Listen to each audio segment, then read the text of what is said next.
I'm Olivia. I've been married for just 6 months, so I'm still a newlywed.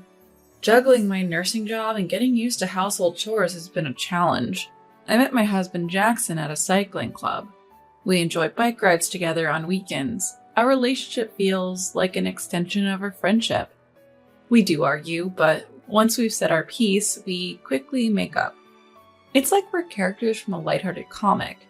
But there are people around us who act like villains from a drama, and it's really draining. Oh, I'm sorry. It seems I only ordered steak for 4. When we visited Jackson's parents' house for a weekend family dinner, my mother-in-law had a typical passive-aggressive surprise waiting. Such an oversight on my part. We've always been 4, so it's understandable. My father-in-law and sister-in-law, Isabella, chuckled. I'm sorry, Olivia. We have some bread I baked yesterday. You can have it with jam. Even though she pretended to forget, she's pushing leftovers on me. It's unbelievable. This is the 3rd time she's done this. Jackson, who believed his mom's oversights the first 2 times, is now clearly annoyed. I'll eat the bread, Olivia. You have the steak. That's not how it works. You're the one supporting your wife. How many times have I told you Olivia earns as much as I do? If someone's not working, maybe you, Mom, should eat the leftover bread. Well, sister-in-law, that's mean. Mom didn't do it on purpose. Did I do something wrong? That's it. If there's no food for my wife, we're leaving. Why? We can just eat as a family. My family includes Olivia. If you can't understand that, we won't be visiting for a while. Okay, let's split my steak. Olivia, is that okay? No thanks. Ugh! Eating in such an unwelcoming atmosphere feels like torture. We left, shaking off the clingy mother-in-law and Isabella. Thankfully, they hadn't tampered with our belongings. This has been the norm since our wedding. Mother-in-law and Isabella openly harass me while father-in-law smirks. When confronted, they play innocent. They even do it in front of Jackson. I wonder if they're trying to rope Jackson into their mean games. But miraculously, Jackson turned out okay despite his family. The kind-hearted Jackson who initially believed his mom and sister is now fed up with their antics against me. He's clearly on my side. I'm not the submissive type, so I don't feel the need to get along with Jackson's family at the expense of my well-being. I'll stand my ground, which seems to infuriate them even more. Interacting with them is just exhausting. After discussing with Jackson, we decided I wouldn't visit his parents' house for a while. But they had other plans. They can't resist tormenting a daughter-in-law they disapprove of. Hello, sister-in-law. Olivia, how have you been? A month after the steak incident, while Jackson was at work, mother-in-law and Isabella showed up at our place. Isabella, mother-in-law, what brings you here? Don't be so guarded. We're sorry we forgot to order your steak last time. We brought a cake as an apology. Would you like to share it with us? Really? There are 3 pieces. I checked, so don't worry. I really didn't want to, but after all, they're Jackson's family. It's rare for them to apologize, and I don't want to cause a scene and disturb other condo residents. Plus, I'm just off a night shift and I don't have the energy to argue. Reluctantly, I let them in. Wow, it's quite a mess in here. I regretted inviting them in just a minute after. The second round of passive-aggressive comments towards me had already begun. We've been busy with work and didn't expect any guests. You should always keep it clean. Do you want to get Jackson sick? Exactly. Our house is always clean because Mom takes care of it. That's what a wife should do, right? Clean? Sure, whenever I visit my spouse's parents' house, it's spotless, almost unnaturally so. But their closet? Jam-packed to the point the door was half open. I wanted to point that out, but I just wanted them to leave, so I quickly served the cake. If you can't handle housework, why not quit your job? I can. It would be a burden on my coworkers. Don't worry, everything will be fine, even without you, Olivia. How can someone who's never worked say that? Oh, how about moving in with us? I can teach you all the duties of a wife, and I'll even let you work. That sounds great. I'd love to get closer to my sister-in-law. No way. I never want to live with them. We're good, just the two of us. Oh well, it was a suggestion. What a pity. They surprisingly backed off quite easily. It felt eerie. Can I use the restroom? Sure. Isabella went to the bathroom, leaving me alone with my mother-in-law. Don't worry about the living together thing. We're family, after all. That's not the point.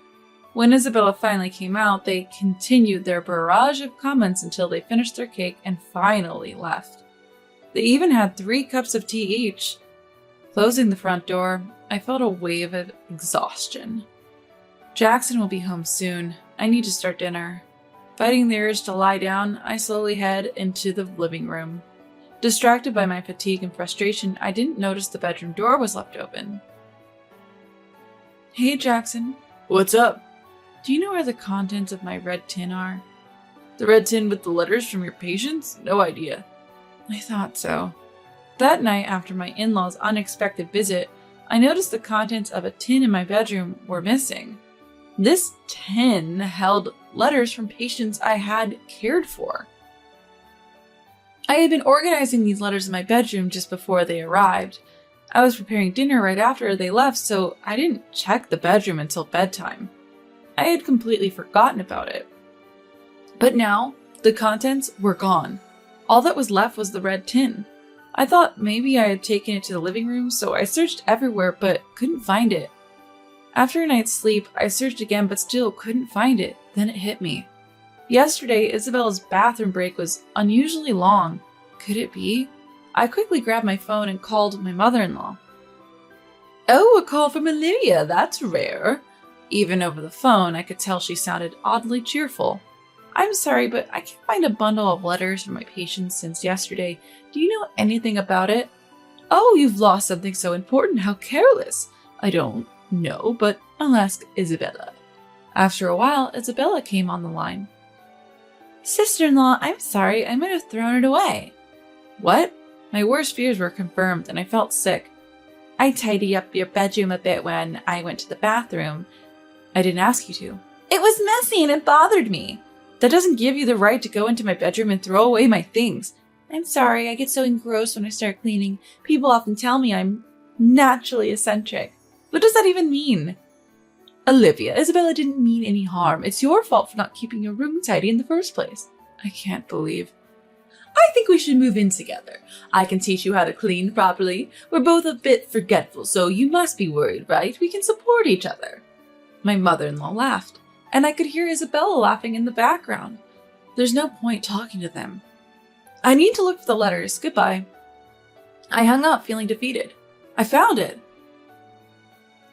Opening the bedroom trash can, I found the letters I was looking for, but they were crumpled up, having been forced into the small bin. I carefully spread out each letter, trying to smooth out the creases. I could still read the words, but they were now tainted. These letters were my motivation to continue as a nurse. Some were from people I'd never see again. I felt so sad and angry. I could tolerate their harassment towards me, but this was unforgivable. They trampled on people's feelings, and I could never forgive them. When Jackson heard what his sister had done, he looked devastated. Maybe we should move far away. But you have a stable job, and it would be hard to start over in another state. I like my current job, and I have patients I care for. I don't want to give up on everything because of them. But I appreciate Jackson's willingness to even give up his family for me, but we have a powerful ally on our side. I think I'll talk to Dad. Your dad? He's a great guy, but...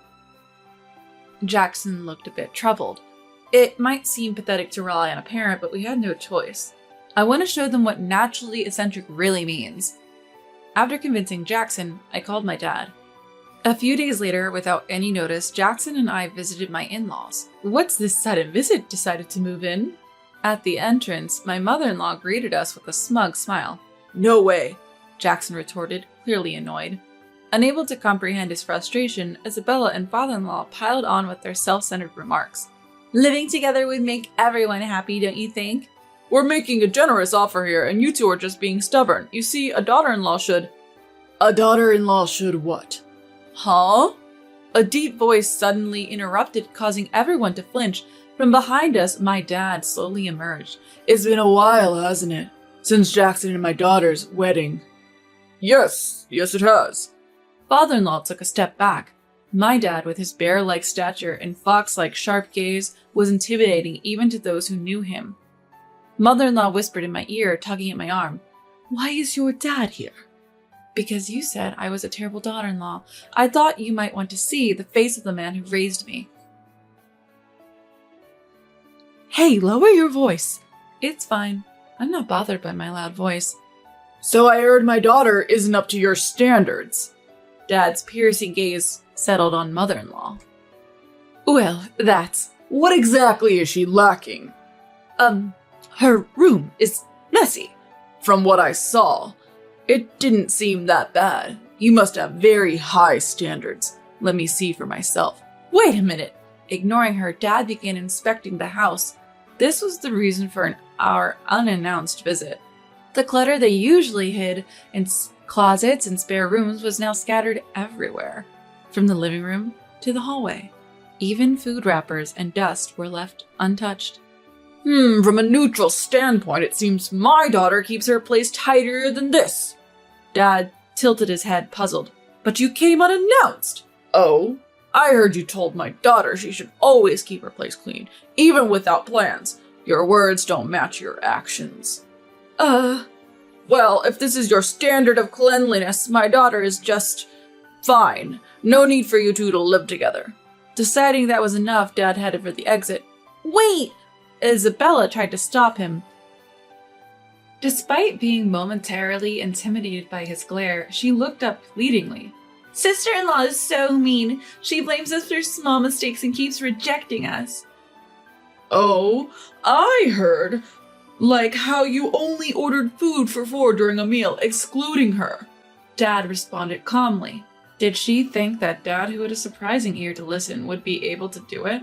Hoping he'd be sympathetic, mother-in-law chimed in. "Yes, I accidentally ordered for the 4 of us. Olivia seemed upset I didn't mean any harm." "That's unfortunate." "Right? "You should visit a neurologist immediately." "What?" Mother-in-law makes a stupid sound at Dad's sudden proposal. "I suspect a brain disorder if you keep making such mistakes without any ill intentions." "No, I know a good doctor. They're quite popular, so the earliest appointment is in a week. Is that okay?" "No, thank you." "You shouldn't hesitate. It's not good for my daughter to blame an elderly person with a potential illness." "Elderly?" Seeing mother-in-law's shocked face, Dad turned to Isabella. "You too." "Huh?" Dad also targets Isabella. "You seem forgetful and cause trouble for others. Disposing of important documents in someone else's room might be a sign of an illness. I'll arrange for you both to be seen together. Don't worry." "I'm fine. I'm perfectly healthy." "You're around 40, right? It's a pity at such a young age." "I'm 25. "Oh, my apologies. I thought you were Jackson's older sister, not his younger one." Wow, Dad. Isabella, who never seems to care about fashion or grooming, always looks grumpy. Does seem, well, a lot older than she is. I bet if Dad, who genuinely believes this, said it out loud, it would hurt Isabella more. Yes, he truly believes it. He suspects a brain issue and suggests a hospital visit out of pure concern. Though Dad looks intimidating, he was born into a privileged family. Maybe that's why he's genuinely, well, naturally eccentric. If it weren't for Mom being so grounded, our family would have been in chaos. "Don't worry, if your wife and daughter go to the hospital, they'll surely find out what's wrong." Being treated as if his wife and daughter are ill, and genuinely. Wait, I'm not senile and I'm not sick. People with illnesses often deny it. It must be shocking to think you're sick. That's not true. Mother-in-law vehemently denies, almost ready to lash out. She must have realized they might genuinely take her to the hospital. It's on purpose, not ordering my daughter-in-law's steak. My daughter throwing away her stuff. It's all to spite her. Finally, mother-in-law admits her actions. Spiting her? Dad's eyes widen a bit. So you mean the typical spite towards a daughter-in-law? Yes, your daughter is too cheeky. Even though she's Jackson's wife, she's not a housewife and neglects household chores. We allow her to work so she could at least obey us when we meet. I endured spite from my mother-in-law. Isn't it unfair? Now it's Mom's turn. Isabella turns in with mother-in-law's momentum, but Dad's reaction isn't what they expected. Poor thing. Huh? Dad looks at mother-in-law with pity. His eyes might be intimidating, but as his daughter, I can see the compassion. You've been treated horribly by father-in-law's mother all this time, haven't you? Didn't your husband protect you then? Well, it's not my daughter who's cruel, it's your husband. My sister was also mistreated by her mother-in-law, and her husband noticed and decided to separate from the mother-in-law. Mother-in-law gasps. When a couple marries, they should have their own household. A husband's duty is to protect his wife and children. Your husband abandoned that duty. Wait a minute! Father-in-law tries to interrupt Dad. Sorry for overstaying. Basically, a parent's role is to watch over their children's households. Oh, I'll make a hospital appointment just in case. We don't need a hospital, Isabella protests, almost screaming. But Dad isn't listening. Jackson, tell me your mom and sister's names later. Yes! Come on, Mom, say something. Mother-in-law, who was loud just moments ago, now looks pale. She probably realized who the real enemy is. The reason she could spite her daughter-in-law in front of Jackson was because she had real-life experience knowing her husband wouldn't side with the daughter-in-law. It's truly pitiful. Dad's right, she's a poor soul. Leaving behind a shouting Isabella and father-in-law and a contemplative mother-in-law, we leave the in-laws' house, probably because of the commotion at the entrance. The neighbors are watching from a distance, curious. Taking the opportunity, I explain the real situation of the spite towards the daughter-in-law, also mentioning the important letters that was thrown away. Receiving sympathy and encouragement, I express my gratitude. With some people listening intently, the story of the spite will probably spread quickly. Thanks, Dad. Yeah, with that level of chaos, you probably won't have to live with them. Good for you. Yes. Dad smiles, though it's a bit strained, but that's the best smile he can muster. Jackson, I'll give you the hospital's number. You should call, being family and all. You're really gonna call? Of course! What if something happened to your precious parents? Now that's what I call genuinely eccentric. He can't read the room, takes words at face value, but cares for everyone without bias.